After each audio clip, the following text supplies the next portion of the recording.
일심정진. 1. 일심의 뜻.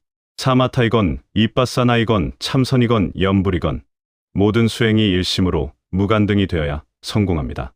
일심이란 하나된 마음, 집중된 마음, 잡생각이 없는 마음입니다. 경에서는 무간등이라는 용어를 씁니다.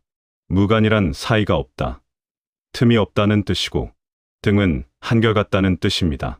마음이 하나의 대상에 안주하여 끊임없이 지속되는 상태, 즉 마음이 오르고 내림이 없고 높고 낮음이 없어 한결같은 모습, 여여한 상태를 말합니다. 부처님께서는 사성제가 무간등이 되어야 한다. 사성제가 무간등이 되지 못하면 그것은 무명이다 라고 말씀하셨습니다. 이 말씀은 사성제의 지혜가 끊어짐이 없이 항상 밝게 깨어 있어야 한다는 말씀입니다. 대념처경에서는 지혜만이 있고 마음 챙김만이 현존할 때까지 수행하라고 하셨습니다. 이것도 일심무간등의 의미입니다. 또한 사념처 윗바사나 수행에서 일심무간등의 상태가 일주일만 계속되면 반드시 깨달음이 온다고 보증하셨습니다. 부처님은 또한 피와 살이 마르고 뼈와 힘줄이 드러나더라도 원하는 법을 얻지 못했으면 정진을 멈추지 말라고 말씀하셨습니다. 용맹정진 후 마음을 쉬었을 때 지혜가 개발되고 깨달음이 열립니다. 처음부터 노력하고 애쓰지 않으면 결코 깨달음이 열리지 않습니다. 그렇다고 해서 계속해서 정진만 한다고 해서 깨달음이 열리는 것도 아닙니다. 용맹정진 후에 마음이 쉬었을 때 지혜가 개발됩니다. 2. 일심정진의 비유. 비유 1. 밥 짓기. 밥을 지을 때 처음에는 강한 불로 열을 가합니다. 물이 끓기 시작하면 불을 줄여 약불로 익힙니다.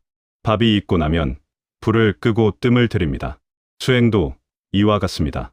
처음에는 용맹정진을 하고 중간에는 과도한 노력을 줄여 은근하게 정진하고 나중에는 노력을 완전히 쉽니다.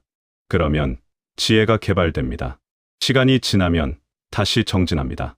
이런 과정을 반복하면서 지혜는 더욱 늘어가고 성숙해집니다. 비유의 금의 주조. 금을 주조할 때 처음에는 강한 불로 열을 가해 녹여야 합니다. 그래야 순금과 불순물을 분리할 수 있기 때문입니다. 그러나 만약 계속해서 강한 불로 열을 가한다면 어떻게 될까요? 금이 다 타버립니다. 그러므로 강한 불로 열을 가한 후에는 불을 줄이고 때로는 물을 뿌려 식히기도 하고 그냥 놔두기도 합니다. 수행도 이와 같습니다. 비유 3. 기름 그릇. 경에 비유가 있습니다. 기름이 가득 든 그릇을 든 사람이 시장 한복판을 지나갑니다. 뒤에는 칼을 든 사람이 뒤따르고 있습니다. 만약 기름을 한 방울이라도 떨어뜨리면 그 사람은 칼을 휘둘러 목을 벨 것입니다.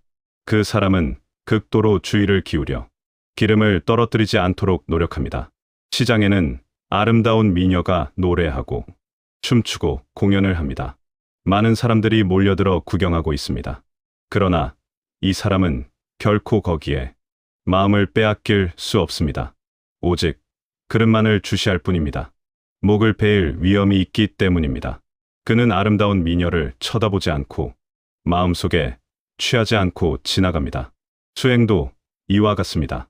일심으로 용맹정진할 때에는 눈과 귀를 단속하여 사물의 형색을 보더라도 그 표상을 취하지 않고 소리를 들어도 그 표상을 취하지 않습니다.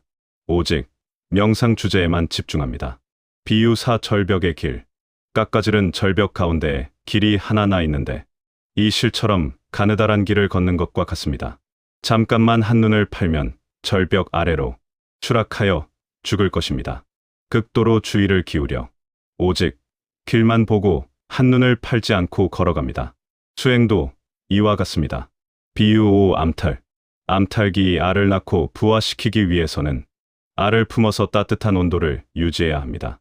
만약 닭이 알을 떠나서 자주 모이를 먹거나 물을 마시거나 할 때 그 알은 식어버려 온기를 잃을 것이고 온기를 잃으면 그 새끼는 죽을 것입니다. 그러므로 닭은 21일 동안 거의 먹지도 않고 마시지도 않고 털이 빠지도록 참고 견딥니다. 수행도 이와 같습니다.